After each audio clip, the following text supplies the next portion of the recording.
Muy buenas tardes, estimados hermanos y amigos, vecinos. Eh, Quiero terminar con este tema que comencé hace poco sobre el pensamiento de que Jesucristo viene pronto, tal como lo prometió. Creo que el Señor lo va a cumplir.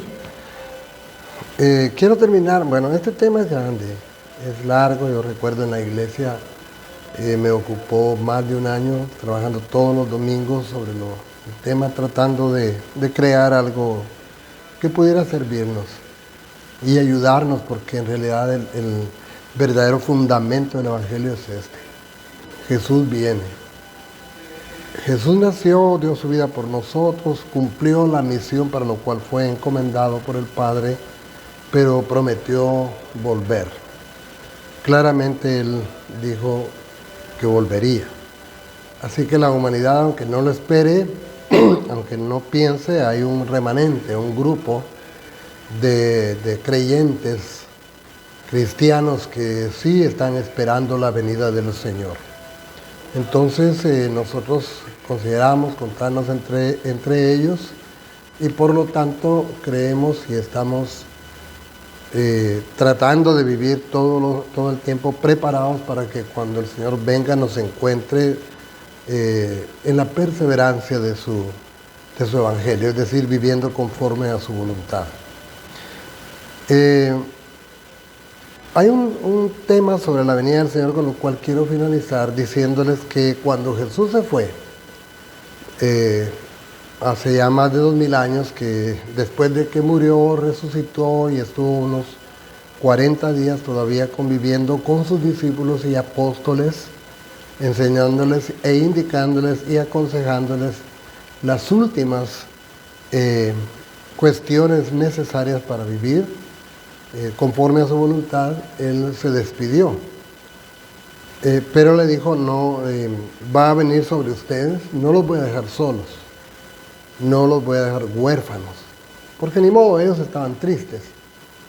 Habían convivido con Él en persona y habían comido juntos, habían experimentado la bendición de estar en su presencia durante 3 años y medio, y ahora pues se iban. Y se sentían como abandonados, como que se sentían expuestos a la persecución y al daño que ocasionó el tema de Jesús, que fue impactante en las dos cosas que yo he venido comunicando con ustedes, que es la cuestión política y la cuestión religiosa. Un impacto tremendo que de alguna manera ocasiona muchas adversidades y persecuciones. Hoy estamos en el mismo tema. Lo político y lo religioso están fundamentando el esquema para que Jesús venga y el cumplimiento de muchas de sus profecías para el tiempo del fin. Ya hemos hablado un poquito sobre eso, pero desde hace ya varios años el mundo se encuentra constantemente en guerra, y cada noticia de guerra como que avanza un poco más, impacta un poco más y pone en temeridad a la humanidad, esperando o temiendo pues de que de repente ante el armamento bélico atómico que poseen muchas naciones, alguien haga detonar una bomba atómica nuevamente, como sucedió en 1945, y pueda estallar algo que sí, de alguna manera cambiará la totalidad del mundo de una u otra forma. Cristo prometió volver antes de que se aniquile la humanidad. Y bueno, en ese esquema, o ese panorama, en ese ambiente en el cual nos encontramos ahora, quiero anotar esto. Cuando Jesús se iba, le dijo a los discípulos: no los voy a dejar solos, no los voy a dejar huérfanos. Voy a enviar para ustedes el Espíritu Santo, el cual estará con ustedes y los guiará a toda verdad hasta que yo venga. Entonces el Espíritu Santo vino a la iglesia y nos está guiando, nos está ayudando. No hay errores, de interpretación. Hay gente que cree que el Espíritu Santo es cuando empiezan a hacer alardes de mucha, qué sé yo. Bueno, no voy a decir nada. Pero no, la presencia del Espíritu Santo, tal como fue anunciada, es una presencia que,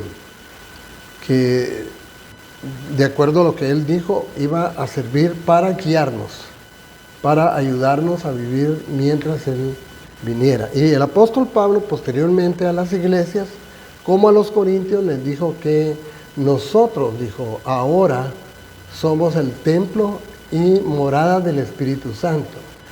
Dijo que el Espíritu Santo vive en nuestro corazón. Entonces ya no es una presencia, qué sé yo, que se espere o que la voy a sentir hoy, mañana, el domingo. No, dijo que iba a habitar en nosotros. Y eso es importante porque no es la emoción, no es lo que yo sienta hoy, lo que sienta mañana, que me impactó aquel canto, aquel mensaje. No, él dice la palabra y eso tenemos que creer lo que vive dentro de nosotros. Dice, vosotros sois templo y morada del Espíritu Santo. Dice que el Señor nos compró con su sangre, le pertenecemos a Él y el Espíritu allí habita. ¿Qué siente? ¿Qué sé yo? No, aquí hay que creer por fe y vivir conforme a la palabra.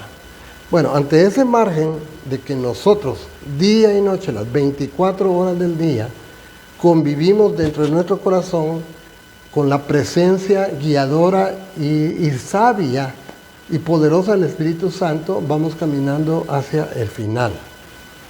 Ahora, desde el día que el Señor lo dijo, o sea, descendió y en Pentecostés fueron llenos del Espíritu Santo los 120 que estaban unánimes en oración en una casa en Jerusalén, hasta el día de hoy, el creyente cristiano tiene que reconocer, aceptar y creer fundamentalmente que el Espíritu Santo vive en él. Caminamos, vamos al mercado, al trabajo, vamos al gimnasio, a la universidad, donde sea, pero anda el Espíritu Santo con nosotros. Por eso es que nuestra conducta no es igual. Hemos dicho en repetidas ocasiones, y lo sigo aconsejando, tratemos de vivir una vida de paz. No le hagamos daño a nadie, sonriamos, saludemos, es decir, ¿cómo le dijera yo? Que Dios nos conceda gracia para vivir en esta vida de una manera que podamos servirle de bendición a la gente, sin pelear, sin molestar, sin dañar, etc. Podríamos decir miles de cosas. Porque nosotros tenemos el Espíritu Santo dentro de nosotros, tenemos la palabra, las capacidades de buscarle en oración y caminamos por fe conforme a la voluntad de Dios. Pero aquí a esto quiero llegar para finalizar este tema y este segmento también. Cuando Jesús o el Espíritu Santo habló a Pablo sobre la venida segunda del Señor, que es la que esperamos, dice, pero con respecto a la venida de nuestro Señor Jesucristo y nuestra reunión con Él, os rogamos, hermanos, que no os dejéis mover fácilmente de vuestro modo de pensar. Ni os conturbéis, ni por espíritu, ni por palabra, ni por carta, que nadie os engañe. No vendrá, dice el Señor, sin que antes venga la apostasía. Y ya dijimos que la apostasía es el mensaje distorsionado del Evangelio de Jesucristo, en donde se mezcla otro evangelio que no es el Evangelio del Señor, otra idea, otra doctrina, y la gente cree de que ese mensaje distorsionado es la verdad. A eso se le llama apostasía. Y en ese término de la apostasía, en ese tiempo de la apostasía, dice, se va a manifestar el hombre de pecado, el hijo de perdición, el cual se opone y se levanta en contra de todo lo que se llama Dios o es objeto de culto. Ese espíritu engañador, ese ser espiritualmente diabólico, creemos que ya existe, y me alargaría mucho diciendo que está metida en todas las esferas de la vida social, especialmente las cuestiones de comunicación, educación, política, religión, cultura, etcétera, etcétera. Por eso dice ya, les estoy leyendo aquí en segunda Tesalonicenses, capítulo 2, versículos 1 al 12. Y continúa diciendo en el versículo 7, atención, porque ya está en acción, les dice, el misterio de la iniquidad, solo que hay quien al presente lo detiene, hasta que él, a su vez, sea quitado de en medio. Y entonces, cuando se quite a él de en medio, entonces se manifestará aquel inicuo a quien el Señor matará con el espíritu de su boca y destruirá con el resplandor de su venida. Dice que el inicuo, o sea, el misterio de la iniquidad, el hijo de perdición, hijo de pecado, el que se le llama en algunas teologías el anticristo, dice que es por obra de Satanás. Y él hace señales, prodigios y todo, y engaña, así en el versículo 10, con todo engaño de iniquidad, para que los que se pierden por cuanto no recibieron la verdad, no quisieron aceptar la verdad, pues entonces ahora van a aceptar la mentira. Por eso, por haberse equivocado, por haber creído la apostasía o seguido la apostasía, Dios les envía un poder engañoso para que crean la mentira. Entonces, miren, preocupémonos.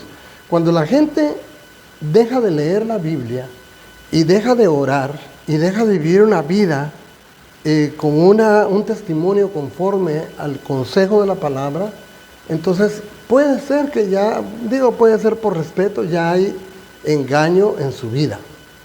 Y si en la iglesia a donde vamos, o usted va, o cualquiera de nosotros vamos, no se predica el mensaje de verdad y el consejo puro de la palabra de Dios, sino que se estimulan a otras cosas diferentes, especialmente en este tiempo cuando la venida del Señor está cerca, entonces el poder de la iniquidad o el espíritu engañador se hace más grande.